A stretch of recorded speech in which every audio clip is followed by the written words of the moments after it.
Hello everyone, Radhe Radhe. आप सभी का हमारे चैनल में बहुत बहुत स्वागत है। 10 नवंबर को है आंवला नवमी। तो इस दिन जो है ना आंवले की पूजा की जाती है।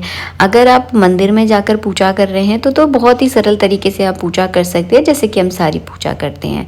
अगर आप घर में पूजा करने वाले हैं तो घर में पूजा करने का जो है ना सबसे सरल तरीका मैं यहाँ पर आपको बता रही हूँ। गेरुआ से सबसे पहले उस जगह को लीप लें, क्योंकि कार्तिक महीने में सबसे ज़्यादा लाल मिट्टी यानी गेरुआ का ही प्रयोग किया जाता है। तो मैंने यहाँ पे लाल मिट्टी से इस जगह को लीप लिया है। अगर आपका घर थोड़ा सा लाल मिट्टी से आपको ऐसा लगता है कि फर्श ख़राब हो जाएगा तो आप हल्दी का भी प्रयोग कर सकते हैं। इसके बाद मैंने एक बड़ा सा पतीला लिया है और इसमें आंवले के ब्रश को रख दिया है। आपके पास कोई नया गमला है तो आप उसमें भी रख सकते हैं। और मैं जो है ना हर आंवला नवमी के एक दिन पहले जो है ना आंवले के ब्रश को लेकर आती हूँ। आंवले का ब्रश केवल मुझे 60 रुपये का मिला है और मैं नर्सरी से लेकर आई हूँ। तो आप भी किसी नर्सरी से जो है ना आंवले का ब्रश जरूर लेकर आएँ और बाद में इसका क्या करना है ये भी मैं आपको बताऊँगी। तो यहाँ पर जो है ना मैंने लीप लिया है आंवले के ब्रश को, जो है ना इस तरह से जो पतीले में या गमले में जो है ना इस तरह से आप रख दीजिए। यहाँ पर जलाएंगे हम दीपक। तो घी का दीपक आपको जलाना है। और घर में वैसे देखा जाए तो आंवले का ब्रश अगर आपके घर में खुला आंगन है तो आप लगा सकते हैं, लेकिन अगर आप गमलों में लगाने वाले हैं तो गमलों में जो है ना ये बड़े वाले पेड़ हैं तो इनका विकास जो है ना रुक जाता है।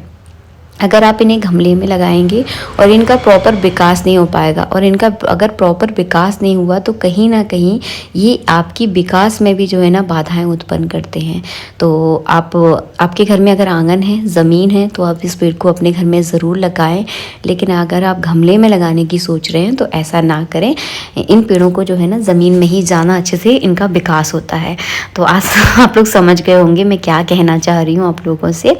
मैंने यहाँ पे दीपक जला लिया है, धूप बत्ती जला लूँगी और आपको पूजा करके दिखाऊंगी कि किस तरह से घर में आंवला नवमी की पूजा की जाती है।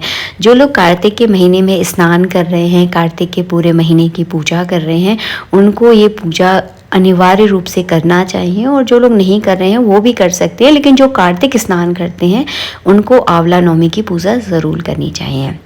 तो मैंने यहाँ पे धूप दीप जला दिया है। सबसे पहले मैं आंवले के वृक्ष में थोड़ा सा जल डालूंगी। और आप सबको पता होगा आंवले में जो है ना भगवान विष्णु का निवास होता है, तो आपको जो है ना जड़ में जल डालना है। सबसे पहले मैंने भगवान विष्णु का मन में ध्यान किया था।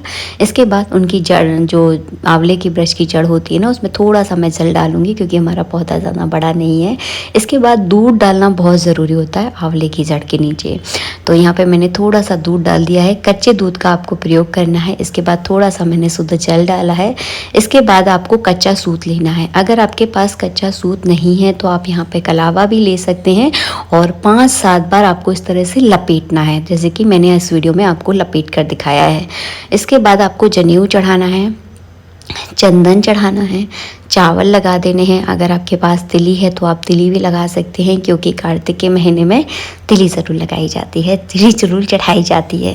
इसके बाद मैंने केले का यहाँ पे भोग लगा दिया है। अगर मिठाई है तो मिठाई का भी आप भोग लगा सकते हैं। इसके बाद आंवले की जो है ना आंवला नवमी की आपको कथा पढ़नी है, तो मैंने पूरी कथा पढ़ ली है। इसके बाद मैं आंवले के ब्रश की इस तरह से 7 बार जो है ना आरती करूँगी। अगर आपको भगवान विष्णु की आरती आती है तो आप भगवान विष्णु की भी आरती कर सकते हैं। अगर आपको आरती नहीं आती है तो केवल 7 बार जो है ना इस तरह से आरती को घुमाकर जो है ना जल का अर्घ दे दें। और इसके बाद जो है ना करनी होती है आपको 7 परिक्रमा। आंवले के ब्रश की 7 परिक्रमा करना ज़रूरी होता है आंवला नवमी पर।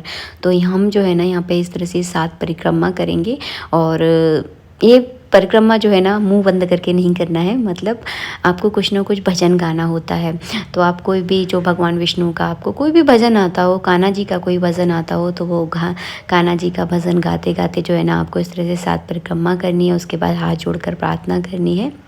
आज के दिन जो है ना किसी एक ब्राह्मण को आंवले के वृक्ष की छाया के नीचे बिठालकर भोजन कराया जाता है।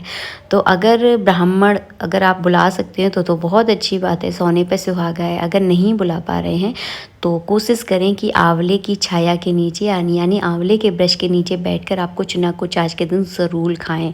झूठा मुंह किया जाता है। तो लेकर ब्रश हम लेकर आए हैं, उसका आपको क्या करना है, तो इसको जो है ना आप चाहें तो मंदिर में दान कर सकते हैं। मंदिर में भी इस आंवले के ब्रश को लगा सकते हैं, या ऐसी कोई खुली जगह है जहाँ पर आप लगा सकते हैं, जहाँ पर इस ब्रश को कोई काटे नहीं, सबको छाया दे, फल दे, उस जगह भी आप इसको लगा सकते हैं।